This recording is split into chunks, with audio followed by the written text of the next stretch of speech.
quelques petites choses provocantes ici. Donc quand on regarde, nous, en tant qu'humains, un soleil ou une galaxie, en fait, on la voit un peu comme un singe qui regarderait un ordinateur quantique. C'est-à-dire, il y a un ventilateur qui tourne, il y a des lumières qui clignotent, et on se dit, c'est ça une galaxie, quoi. Okay. Mais en fait, à l'intérieur, il y a... Voilà, c'est beaucoup plus que ça, quoi, si on veut. Okay. C'est juste que pour l'instant, c'est comme si la vie était une façon comment dire, de décompresser toute l'intelligence, toute la sagesse, tout le potentiel qu'il y a dans un soleil ou dans une galaxie, dans le temps linéaire et dans l'espace et dans la matière. Et donc, toute cette sagesse-là, pour pouvoir l'expérimenter de façon vraiment beaucoup plus granulaire, beaucoup plus fine, beaucoup plus lente.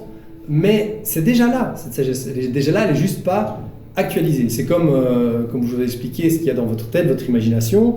Vous pouvez instantanément faire l'expérience de plein de choses dans votre tête.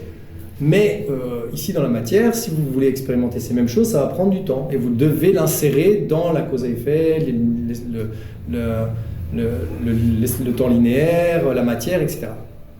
Et donc, c'est la vie qui est en train de décompresser tout le potentiel qu'il y a dans un soleil, dans une galaxie, mais ce sont des consciences qui sont bien plus élevées, entre guillemets, qu'un être humain ou qu'un être unicellulaire. Okay.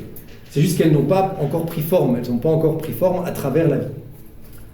Donc l'univers entier est vivant et intelligent, simplement cette intelligence descend progressivement dans la matière pour faire l'expérience détaillée de soi. Donc là, ici, dans cette version-ci, cette partie-ci de l'univers, c'est une planète qui s'éveille progressivement à la conscience, et puis ça va aller plus loin, quoi.